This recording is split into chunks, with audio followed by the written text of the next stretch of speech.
여자야, 내 믿음이 크도다. 오늘 본문에는 예수님이 두로와 시돈 지방을 지날 때 일어났던 사건을 소개하고 있습니다. 이 두로와 시돈은 갈릴리 호수에서 약 55km 정도 떨어진 지중해 연안에 위치하고 있는 그런 지방인데 이스라엘 땅을 벗어난 이방 땅입니다. 앞서 가버나움에서 우리 15장 앞에 보면은 복음을 전하시던 예수님이 바리새인 서기관들과 아주 큰 격돌을 벌이시는 장면이 나옵니다. 장로의 유전을 지켜야 되느냐 말아야 되느냐 이 문제 가지고 시비를 가니까 너희가 장로의 유전을 지키려고 하나님의 보다 더 중요한 율법의 말씀을 어기고 있다라고 이렇게 격돌하셨어요.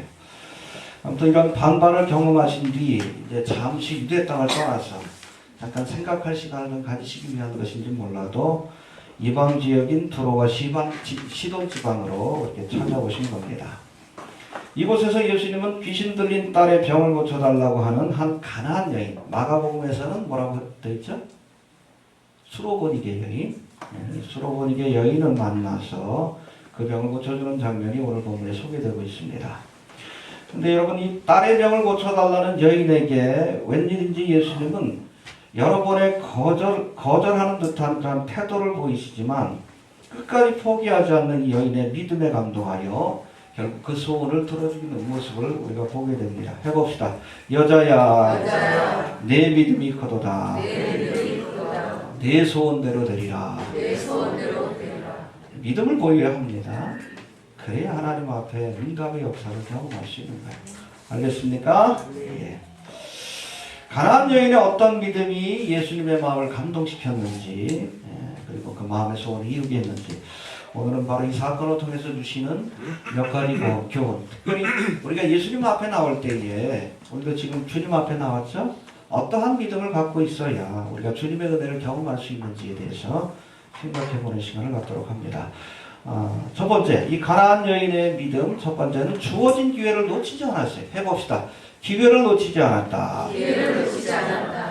만날 말할 때, 가까이 계실 때 찾아야 합니다. 놓치지 않기를 바랍니다. 때가 있어요?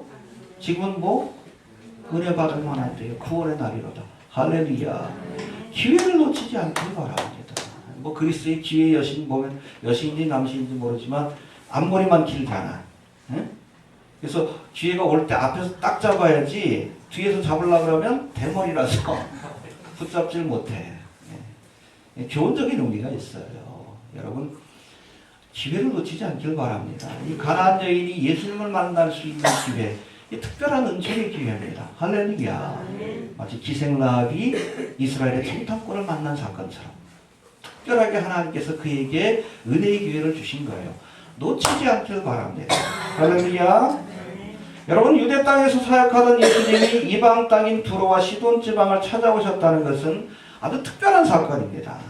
대부분은 갈릴리 지역이나 아니면 유대 지역을 돌아다니면서 사역하셨는데 이방 땅을 찾아온 건 특별한 사건 아닙니까? 그렇죠? 귀신 들린 딸을 가진 이 가나안 여인에게 있어서 정말로 예수님을 만날 수 있는 유일한 기회였어요. 할렐루야.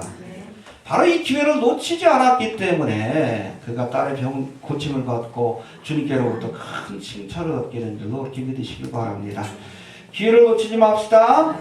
예, 이사야 55장 6절에서 보니까 너희는 여호와를 만날 만할 때에 가까이 계실 때에 그를 부르라.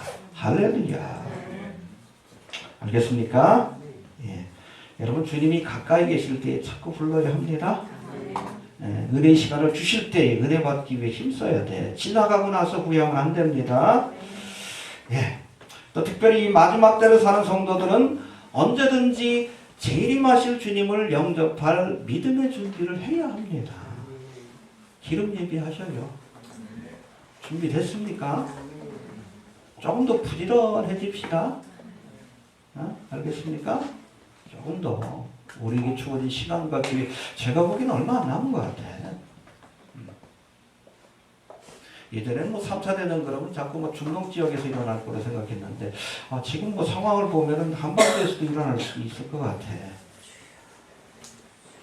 우리에게 주어진 시간이 이렇게 많지는 않습니다. 예, 언제든지 예수님 만날 준비를 할 수 있게 되길 바랍니다. 예. 이 아가서 5장에도 보니까 이 술람 여인이 신랑인 솔로몬이 찾아왔어. 찾아와가지고 창문가에서 기웃거립니다. 왜? 열어달라고, 영접하라고. 근데 열어주진 않고 뭐라 그래? 내가 지금 잠들어 있는데 잠옷을 입고 있어가지고 좀 곤란하다고. 그러니까 신랑인 이 솔로몬이 가버렸어요, 예루살렘으로. 그 다음부터 이 떠나간 이 신랑을 찾아가기 위해서 예루살렘까지 고생하는 모습이 계속 그려지고 있어요. 오실 때 영접해야 합니다. 오실 때 영접하시길 바랍니다. 기회를 놓치면 그래 다시 오마 7년이요. 이해가 되셔요? 이 가나안 여인도 예수님이 오셨을 때 그 기회를 놓치지 않았어요. 기회를 놓치지 맙시다. 그게 믿음이에요. 알겠습니까? 정말 똑똑한 사람들은 평상시 공부 안 해도 벼락치기라도 해. 이해가 됩니까? 알겠습니까? 물론 평상시에도 잘해야 되지만 벼락치기라도 잘하자는 얘기예요. 해봅시다. 기회를 놓치지 말자. 기회를 놓치지 말자. 오셨을 때 영접해야지 떠나고 나서 후회하면 안 됩니다. 알겠습니까? 네. 더 열심히 냅시다. 지금 많이 좀 지쳐있는 것 같아요. 우리 그리스도인들도. 쓸데없는 거 가지고 또 쌈박질 하느냐고 몇 달 동안. 근데 여러분 다 졸며 잘세. 지쳐있을 때 주님 오신다 그랬어요. 신랑이. 끝까지 포기하지 맙시다. 아멘. 다 지쳐있는 거 보니까 주님 오실 날이 가까운 것 같아. 이해가 되십니까? 자, 또 두 번째, 이 가나안 여인의 믿음. 이 가나안 여인이 우리 22절에 딱 놀라운 고백을 해요. 봅시다. 22절. 시작. 가나안 여자 하나가 그 주변에서 나와서 소리질러 가되 주 다윗의 자손이여 나를 불쌍히 여기소서 내 하나님의 부심이신 들려나이다 하되. 네, 해봅시다. 주 다윗의 자손이요. 주 다윗의 자손이요. 예수님을 향해 메시아라고 고백을 해. 유대인들도 대부분 예수님을 그냥 하나님의 선지자 정도로만 생각했지 메시아로는 인정을 못하고 있었어요. 심지어는 제자들도. 그래서 여러분 제자 가운데 베드로가 나서가지고 너희는 나를 누구라 하느냐 했을 때 뭐라고 했어요? 주는 그리스도시요 살아계신 하나님의 아들입니다. 그게 16장이 나와. 여기 15장이죠? 베드로가 고백하기 전에 먼저 예수님을 주요 메시아라고 고백하는 여인이에요. 얼마나 대단한 믿음입니까? 여러분 무조건 믿으면 안 돼요. 예수님이 어떤 분인가를 우리가 분명히 알고 그 고백과 믿음을 갖고 나와야지. 주라는 게 뭐예요? 큐리오스. 아도나이, 여호와라는 그 이름으로도 또 불립니다.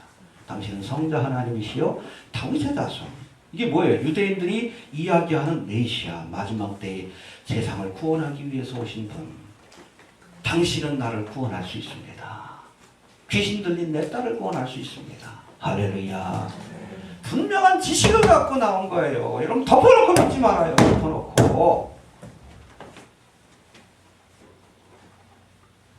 무조건 믿지 말아요. 여러분. 성경에 근거하지 않은 신앙은 우상숭배예요. 들춰놓고 좀 보고 예수님이 어떤 분인가 확인하고 이분은 성경에서 약속한 메시아이기 때문에 능히 내 딸의 병을 고쳐줄 것이다. 할렐루야. 구약에 나와 있잖아. 그 믿음을 갖고 여러분 지식이 믿음의 전부는 아니에요. 그러나 다른 지식이 없는 믿음은 문제가 있는 겁니다. 알겠습니까? 예. 여러분 예수님께 대한 분명한 지식을 가지고 그분이 어떤 분인가? 할렐루야. 주는 그리스도시요? 예. 당신은 메시아요. 영육간에 나를 구원하실 구세주가 된다는 그런 분명한 고백을 가지고 이 시간에도 그런 믿음을 갖고 나와야 돼. 습관적으로 나오면 안 돼요. 예수님만이 이 장차 다가올 환난과 이런 심판의 때에서 우리를 구원하시고 저주와 지옥의 형벌에서 나를 구원하시고 할렐루야. 당신만이 메시아여 구세주입니다. 이 수로보니 교인처럼 분명한 지식을 가지고 주님 앞에 나올 수 있게 되길 바랍니다. 예. 그리고 세 번째 믿음은 뭐였는가? 기회를 놓치지 않았고 분명한 지식을 갖고 나왔습니다. 세 번째는 우리 23절부터 28절까지 보면 여러 가지 장애물을 뛰어넘는 믿음의 모습을 보여줘요. 할렐루야. 때때로 하나님께서 우리에게 믿음을 연단하기 위해 장애물을 놓을 때가 있어요. 예? 근데 이런 장애물들을 뛰어넘어서 정말 예수님께로부터 큰 믿음을 보지 못했다 라고 칭찬할 만큼 여러분 큰 믿음을 주님 앞에 보인 귀한 믿음의 사람이었던 것을 기억할 수 있게 되길 바랍니다. 오늘 본문을 보면 이 가나안 여인이 예수님 앞에 나와 딸의 병을 고침받기까지 많은 믿음의 장애물들을 뛰어넘는 모습을 우리에게 보여주고 있습니다. 믿음이 흔들릴 만한 여러 가지 장애물들이 있었지만 이것들을 극복한 후에 비로소 내 믿음이 크도다. 해봅시다. 내 믿음이 크도다. 내 믿음이 크도다. 예, 믿음을 보여드린 후에 내 소원 노래되리라. 할렐루야. 여러분 응답 얻기 위해서는 딴 거 없어도 믿음을 보여야 합니다. 믿음을 보일 수 있게 되길 바랍니다. 주님 앞에 좀 믿음을 보이세요. 마지막 때. 왜 하나님의 역사가 없습니까? 믿음을 안 보니까. 예, 구체적으로 한번 살펴봅니다. 첫 번째, 이 가나안 여인은 이방 여자라는 장애물을 뛰어넘어서 해봅시다. 이방 여인이라는 장애물을 뛰어넘었다. 여러분 예수님 당시에 유대인들에게는 이방인과 또 특별히 여자에 대한 차별이 있었습니다. 이스라엘 민족은 하나님께 선택받았다는 그릇된 선민의식 때문에 이방인을 차별했어요. 뒤에도 나오지만 개처럼 취급했습니다. 또 여자가 함부로 나설 수 없는 때입니다. 그래서 인구조사를 할 때도 누구만? 남자들만. 그것도 뭐 노인이나 어린아이들은 포함되지 않았어요. 한 집안의 가장 군대에 나갈 만한 사람들만 포함시켰어요. 남녀 차별이 엄연히 있던 당시입니다. 이런 유대인들의 이방인과 여자에 대한 차별을 이 가나안 여인도 알고 있었을 거예요. 하지만 이 가나안 여자는 용기를 내서 예수님 앞에 나와 딸의 병을 고쳐달라고 이렇게 간청했다는 겁니다. 할렐루야. 여러분 평상시에 우리가 가까이 지내는 사람한테도 도움을 청하는 것은 쉽지 않은 일입니다. 그렇죠? 네. 아시는 일이 있을 때 평소 친한 사람한테 뭐 부탁을 하는 것도 사실은 쉽지가 않아요. 그런데 평소 자신을 멸시하고 차별하는 사람에게 가서 도움을 청한다는 것은 많은 용기와 믿음이 필요한 어려운 일인 것입니다. 망신당할 각오, 거절당할 각오를 하지 않으면 하기 힘든 일입니다. 절박하고 간절한 마음이 없이는 못하는 거예요. 그런 마음으로 주님을 찾읍시다. 불의한 재판관을 찾아갔던 과부와 같이 절박하잖아. 거절할 걸 알면서도 가서 그냥 그 응답 줄 때까지 매달리잖아요. 우리에게는 절박한 마음이 필요해요. 나를 간절히 찾고 찾는 자가 만날 것이라고 했어요. 사모하는 영혼을 만족케 하며 줄인 영혼에게 좋은 것을 채워주시려 하셨습니다. 줄이고 목마른 자는 복이 있나니 천국이 저희 것이며 배부를 것이며 기간한 심령을 가져야 돼. 어느 순간부터인가 우리가 믿음 생활이 자꾸 습관화되다 보니까 간절한 마음이 사라질 때가 있어요. 기도해야 합니다. 사모하는 마음을 회복시켜달라고. 그래서 좀 위험한 얘기긴 하지만 어떤 분은 그냥 성경 읽다가 간절함이 사라지면 좀 성경도 한 일주일도 안 본대. 사모하는 마음이 생길 때까지.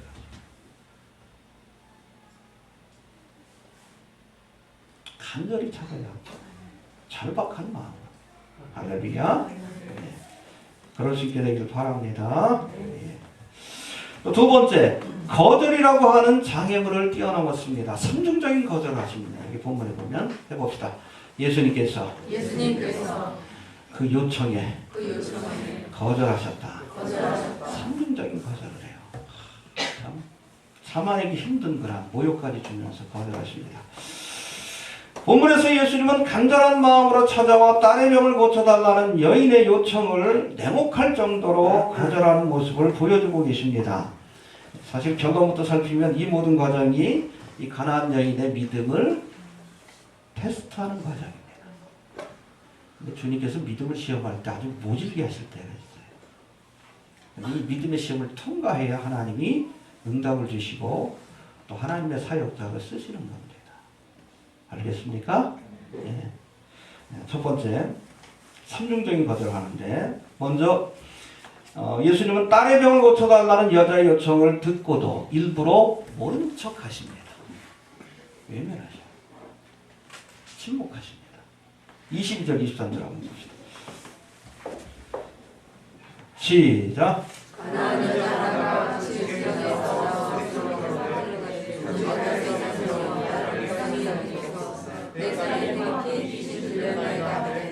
예수님 한 말씀도 대답지 아니하시니 제자들이 와서 찾아가되 그 여자가 우리 위에서 소리를 지르니 보내소서. 예, 예수는 한 말씀도 대답지 아니하시니 침묵하신 거예요. 그럴 때가 있죠?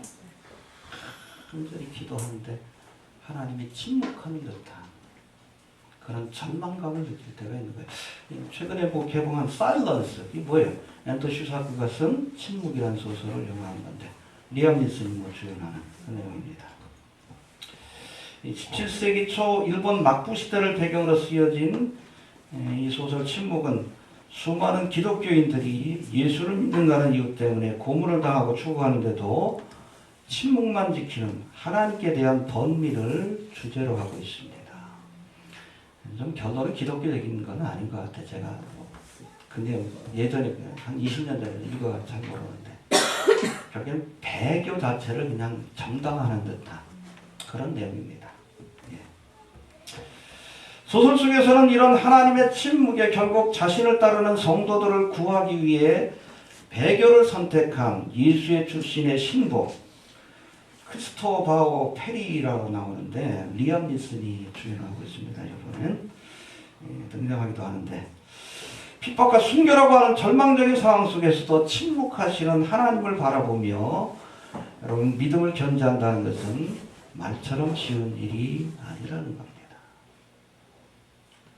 왜 침묵하시겠어요? 순교가 뜻이기 때문에 그렇습니다. 하나님도 알고 본인도 알아요. 그걸 받아들이지 못해서 힘들어하는 거예요. 예. 소설 속에서는 이런 하나님의 침묵에 결국 배도의 길로 가는 그런 주인공의 모습을 보여주기도 하는데 오늘 본문에 등장하는 이 가난안 여인도 예수님의 침묵이라고 하는 믿음의 큰 장애물을 만났다는 거예요. 불러도 대답하지 않습니다. 소리 질러도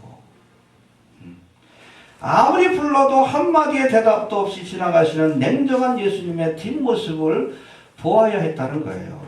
그러나 가난안 여인은 이런 침묵 앞에서 낙심한 것이 아니라 더욱 소리질러 예수를 불렀다라고 말씀하고 있습니다. 할렐루야. 낙심하지 말고 믿음을 보이시게 되길 바랍니다. 알겠습니까? 얼마나 소리 질렀더니 곁에 있던 사람들이 좀 소리 지르는데 좀 대답이라도 해주라고 그렇게 권할 만큼 더욱 크게 소리 질렀다라고 말씀하고 있습니다.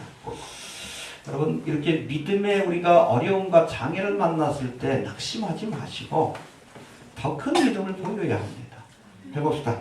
더 큰 믿음을 보여드려야 한다. 예, 여러분 불의한 재판관을 찾아갔던 과부 누가복음 18장에 나오는데 갈 때마다 이 사람이 안 들어줘. 그렇죠? 불의한 재판관이요. 왜 불의해? 돈 안 갖다 주면은 그거 안 들어줘요. 근데 과부가 무슨 돈이 있어? 매일같이 찾아가는 거예요. 매일같이. 귀찮게 하는 거예요. 포기하지 않습니다. 나중에 재판관이 뭐라 그래? 그냥 놔뒀다가는 내가 힘들어 못 살겠다. 들어주잖아요. 더욱 간절히 주님을 찾을 수 있게 되길 바랍니다. 알겠습니까? 예. 하나님의 뜻이 있어서 침묵하는 경우도 있지만 우리에게 더 큰 믿음을 요구하시기 때문에 잠시 침묵하시는 경우도 있습니다. 믿음을 보일 수 있게 되길 바랍니다. 예. 또 두 번째, 처음에는 침묵하셨고 두 번째는 노골적으로 거절하십니다. 24절 한번 봅시다. 시작.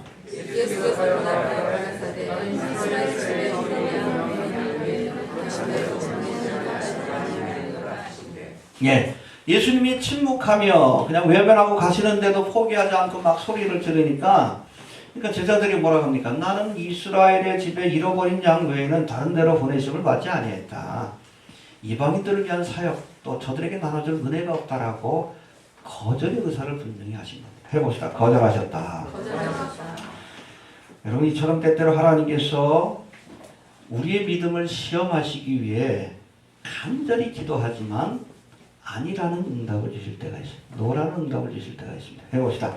노라는 응답을 주신다. 노라는 응답을 주신다. 그러나 주님께서 노라고 하신다 할지라도 이것이 하나님의 뜻이라는 확신이 있다 하면 포기하지 마십시오. 욕심으로 구한 것이면 포기해야 되죠. 믿음을 보시기 위해서 일부러 노라는 응답을 주실 때가 있어요. 우리가 원하는 것들을 안 들어주실 때가 있습니다. 믿음을 확인하기 위해서. 할렐루야. 여러분 요한복음 2장에 보면은 예수님의 첫 번째 이적 사건이 나오는데, 표적 사건이 나오는데 그게 뭐예요? 갈릴리 가나 혼인잔치에서 물을 전하여 포도주가 되게 하신 첫 번째 이적 사건으로 기록되고 있습니다. 이때 예수의 어머니 마리아가 예수님 앞에 야, 이 포도주가 떨어졌으니 좀 해결해 달라고 요청을 합니다. 그때 예수님 뭐라고 했어요? 노라고 했습니다. 여자여 나와 무슨 상관이 있나이다. 아직 내 때가 이르지 아니하였나이다. 아주 냉철하시죠? 노라는 대답을 주셨어요. 근데 마리아도 대단한 믿음의 여인이야. 그래서 대답하지 아니하시고 예수님과 변론하지 아니하시고 그 하인들에게 야, 예수님이 너희에게 무슨 말씀을 하든지 그대로 행하라. 어찌됐든 예수님이 마지 못해서 야, 저기 항아리에다 물을 채워라. 그리고 그것을 연회장에 갖다 줘라. 갖다 줄 때 물이 변하여? 할렐루야. 포기하지 말라는 얘기입니다. 믿음을 시험하시기 위해서 노라고 하실 때가 있어요. 그러나 이것이 하나님의 뜻이라는 분명한 확신이 있으면 포기하지 말고 구할 수 있게 되길 바랍니다. 알겠습니까? 예. 첫 번째는 침묵하십니다. 낙심하지 마셔요. 두 번째는 노라고 말씀합니다. 그러나 이것이 하나님의 뜻이라는 확신이 있으면 포기하지 마십시오. 우리의 믿음을 시험하려고 노라고 말씀하실 때가 있다. 또 세 번째, 마지막으로는 세 번째 거절을 하시는데 이번에는 공개적인 모욕을 하면서 거절하십니다. 26절 한번 봅시다. 시작.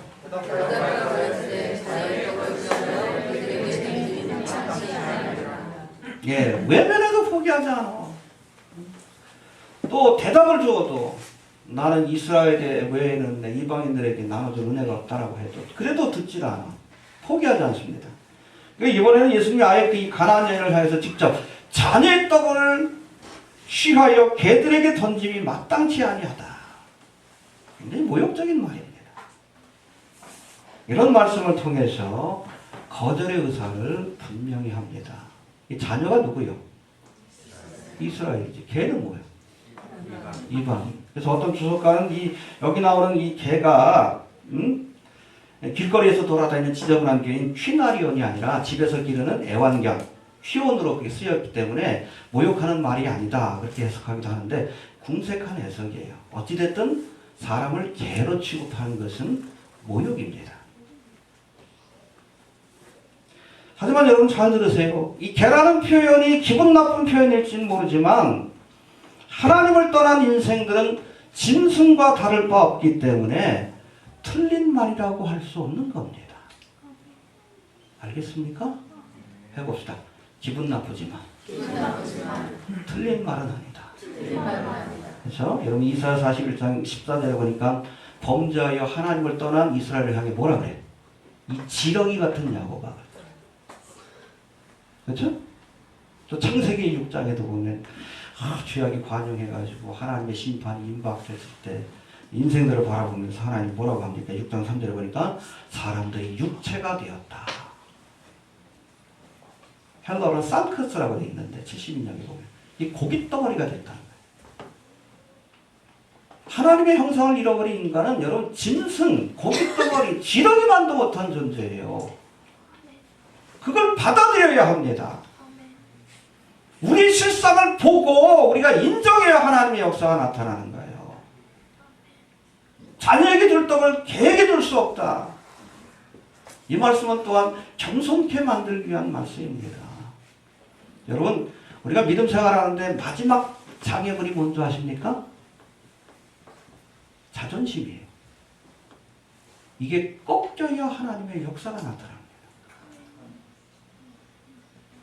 가끔 보면 이제 블로그에서 이렇게 어떨 때는 또 논쟁이 될 것 같아서 강퇴를 시키고 나면 자존심이 상했다고 막 그냥 이상한 그 쪽지를 보내는 친구들이 있어.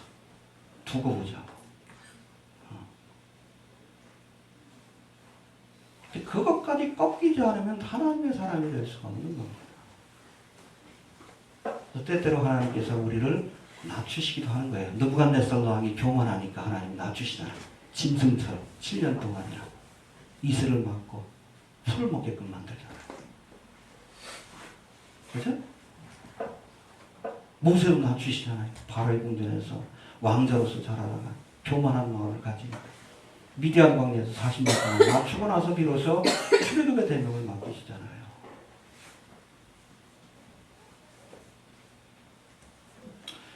내가 하나님 앞에 벌어지만도 못한 인생, 할렐루야, 짐승만도 못한 인생이라는 사실을 고백할 수 있어야 비로소 하나님의 사역자가 되고 하나님의 은혜를 우리가 경험할 수 있는 겁니다. 자존심을 못 박읍시다. 알겠습니까? 그게 참 잘하는데 마지막까지도 기분 나빠가지고 그 신앙생활 포기한 사람들, 그 자존심을 꺾을 수 있게 되길 바랍니다. 그게 꺾여야 돼요? 이해가 됩니까? 삼중적인 그런 거절을 하셨죠. 처음엔 침묵, 두 번째 거절, 그 다음에 모욕. 아무튼 이 삼중적인 거절에도 이 가난한 여자는 포기하지 않고 예수님 앞에 믿음을 보입니다. 할렐루야. 외면에도 포기하지 않았어요. 거절에도 포기하지 않았습니다. 모욕해도 포기하지 않았습니다. 할렐루야. 이게 믿음이에요. 이 믿음까지 갈 수 있게 되길 바랍니다. 네. 어떠한 믿음을 보였는지 우리 26절 27절 한번 봅시다. 시작.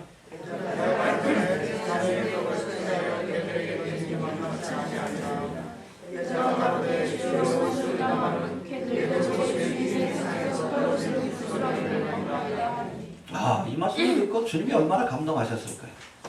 네? 자네의 떡을 취하여 개들에게 던짐이 마땅치 아니하니라. 보통 사람 같은 기분 나빠가지고 하지. 근데 이 여자는 뭐라 그랬어요? 옳소이다. 이게 뭐예요? 아멘 했잖아. 너 개 같은 사람이야? 그랬더니 아멘 그랬어요. 너 개 같은 죄인이다. 아멘 했어요. 때로는 여러분 주님의 말씀이 기분 나쁘고 내 생각과 다를 수가 있어요. 그러나 그런 말씀조차도 아멘할 수 있어야 비로소 하나님의 역사가 나타나는 거예요. 기분 나쁘지만 틀린 말은 아니다. 해봅시다. 기분 나쁘지만 틀린 말은 아니다. 아멘 해야지. 여기까지 가야지 하나님의 사람이에요. 때로는 하나님의 말씀이 내 생각과 다를 때가 있어요. 또 그 말씀이 걸릴 때가 있어요. 또 그 말씀이 기분 나쁘게 느껴질 때가 있어요. 그러나 그것조차도 아멘 할 수 있어요. 그래서 하나님의 은혜가 머문다는 것을 기억할 수 있게 되길 바랍니다. 나만도 그랬죠. 문둥병이 걸려가지고 엘리사에 대한 소문을 듣고 찾아왔는데 엘리사가 문전박대를 해. 나아보지도 않고. 그럼 뭐라고 합니까? 요단강 가가지고 7번 씻어라. 그럼 나을 거다. 기분 나빠가지고 그냥 돌아가려고 했어요. 얼마나 기분 나빠. 야, 아람 땅에 뭐 요단강만한 그 강이 없어가지고 내가 여기 온 줄 아냐. 기분 나빠가지고 가려고 했는데 옆에 지혜로운 종이 권합니다. 더 큰 일을 시켜도 우리가 할 것이면은 이거 뭐 씻는 것이 뭐 대단한 것이겠습니까? 그때 깨닫고 요단강에 가서 겸손히 7번 씻을 때 문둥병이 나음받는 하나님의 역사가 나타난 거예요. 네. 아멘 할 수 있게 되길 바랍니다. 하나님의 말씀이 때로는 내 생각과 다른다 할지라도 기분 나쁜 말씀이라 할지라도 틀린 말씀은 아니에요. 내가 그 보면 자기 생각을 하나님의 말씀보다 앞세워. 이건 종교인일 줄 모르지만 기독교인은 아니에요. 알겠습니까? 말씀보다 이데올로기를 앞세워. 자기 생각을 앞세워. 모든 인간의 생각은 하나님의 말씀에 굴복해야 합니다. 그렇죠? 가이사랴 빌립보에서 예수님께 대한 고백을 통해 큰 칭찬을 받았던 이 베드로가 그 다음에 예수님이 이제 예루살렘으로 가서 십자가를 져야 된다 그러니까 뭐라고 했어요? 그림없었어. 성경 원어를 보면 예수님을 꾸짖었다고 돼 있어. 어른이 애 꾸짖듯이. 예수님 뭐라고 합니까? 사탄아 내 뒤로 올라가라. 그러니까 하나님의 생각을 하지 않고 사람의 생각을 하는 거죠. 여러분 비록 베드로라 할지라도 하나님의 종이라 할지라도 하나님의 생각, 말씀이 아니라 사람의 생각에 매이면 누구의 종이 돼요? 사탄의 종이 되는 거예요.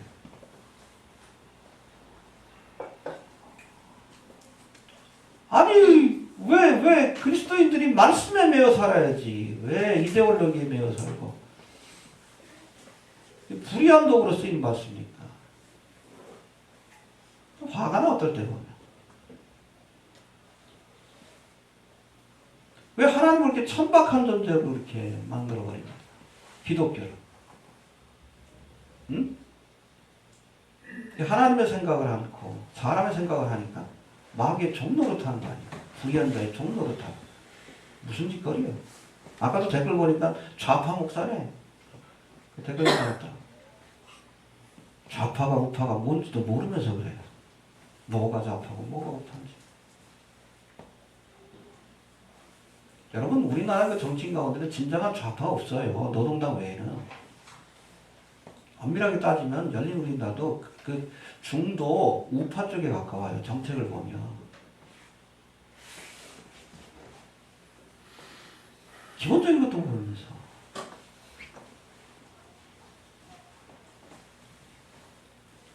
여러분 말씀보다 하나님의 생각을 앞세우면 안 돼요. 이해가 됩니까? 누가 대통령이 되든 그렇죠.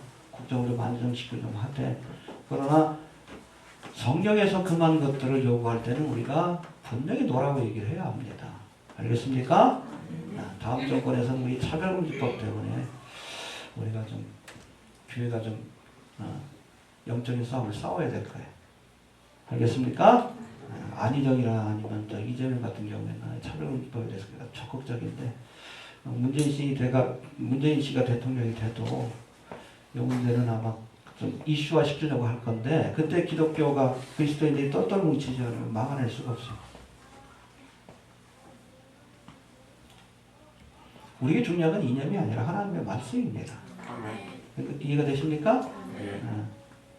박근혜 대통령 억울하다는 사람들도 많은데 그 편에서는 억울할 수도 있지만 왜 이 시점에 1년도 안 남았는데 왜 하나님이 패하셨을까? 나는 할랄란지를 추진하려고 했던 그 일에 대한 하나님의 공개적인 심판이라고 봐요. 그렇죠? 그냥 넘어갈 수도 있잖아. 1년밖에 안 남았는데. 근데 그거는 막아주셔야 된다는 생각을 하신 것 같아요. 하나님. 그럼 받아들여야지. 괜찮아요.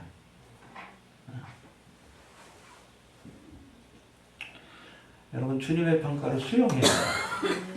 주여 온수이다. 아멘 할 수 있고 자녀에게 줄 떡을 개에게 줄 수 없다. 기분 나쁜 말씀이지만 돌아보면 틀린 말도 아니요. 지렁이 같은 존재인데 아멘 했어요. 그게 믿음이에요. 이거 됩니까? 예. 또 마지막으로 부스러기 은혜라도 주옵소서 간절한 마음을 보였다는 거예요. 27절 한번 봅시다. 시작.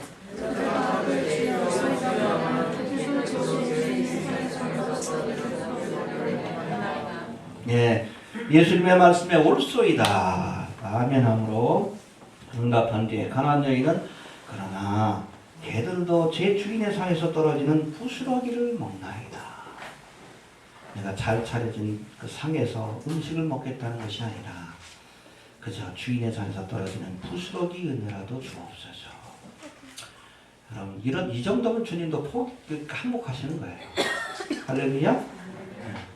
이런 사모하는 마음이 있어야 돼요. 해봅시다. 부스러기 은혜라도 주옵소서. 근데 예수님께서 한몫하시잖아요. 그 믿음. 더 이상 뭘 확인해? 그렇죠? 여러분 시편 84편 10절에서 다윗은 주의 궁정에서의 한 날이 다른 곳에서 천날보다 나은즉 악인의 장막에 거함보다 내가 하나님의 문지기로 있는 것이 좋사오니. 할렐루야. 내가 하나님의 장막, 하나님이 계신 성소에 머물 수만 있다면 성전의 문지기로 있는 것도 좋습니다. 할렐루야. 예. 부스러기 은혜라도 좋다는 간절한 마음 아니에요. 이처럼 하나님의 은혜를 간절히 사모하고 또 구하는 마음을 주님께서 귀히 여기시고 저에게 이스라엘의 왕이 된 귀한 축복을 주신 줄로 믿으시길 바랍니다. 가나안 여인처럼 또 다윗처럼 우리도 부스러기 은혜라도 좋다는 사모하는 마음을 가져야 합니다. 알겠습니까? 예. 이렇듯 사모하는 마음을 가진 자가 만족해 되는 은혜를 얻게 될 줄로 믿으시길 바랍니다. 정리합니다. 침묵 해봅시다. 침묵, 거절, 모욕. 예, 삼중적인 믿음의 시험. 이런 시험에도 굴하지 않고 마지막까지 믿음을 보인 이 가나안 여인이 비로소 이제 여자여 내 믿음이 크도다 내 소원대로 되리라는 응답의 역사를 경험하게 됩니다. 할렐루야. 믿음의 시험을 통과한 뒤에 얻은 응답이 그냥 얻어진 게 아닙니다. 삼중적인 믿음의 시험, 이런 시험을 통과한 뒤에 비로소 네 믿음이 크도다 소원대로 되리라 응답의 역사를 주신 줄로 이렇게 믿습니다. 네. 또 우리에게 주어지는 여러 가지 믿음의 시험들이 있어요. 알겠습니까? 예. 끝까지 이 믿음의 시험을 이기고 주님 앞에 살아있는 믿음, 큰 믿음을 좀 보일 수 있게 되길 바랍니다. 네. 특별히 마지막 때의 믿음을 보일 수 있겠느냐 주님께서 말씀했는데 많은 사람들이 믿음의 길에서 실족하고 있습니다. 하나님의 진리를 떠나서. 그러나 끝까지 믿음을 보입시다. 하나님의 사역자라고 하는 사람들도 넘어지고 돈, 여자, 세상의 권세 문제로 넘어지는데 끝까지 우리가 믿음을 보이고 이 믿음을 통해 아무개야 내 믿음이 크도다 내 소원대로 되리라 주님의 응답의 역사를 경험할 수 있게 되길 바랍니다. 주신 말씀을 들고 나가면 기도합니다.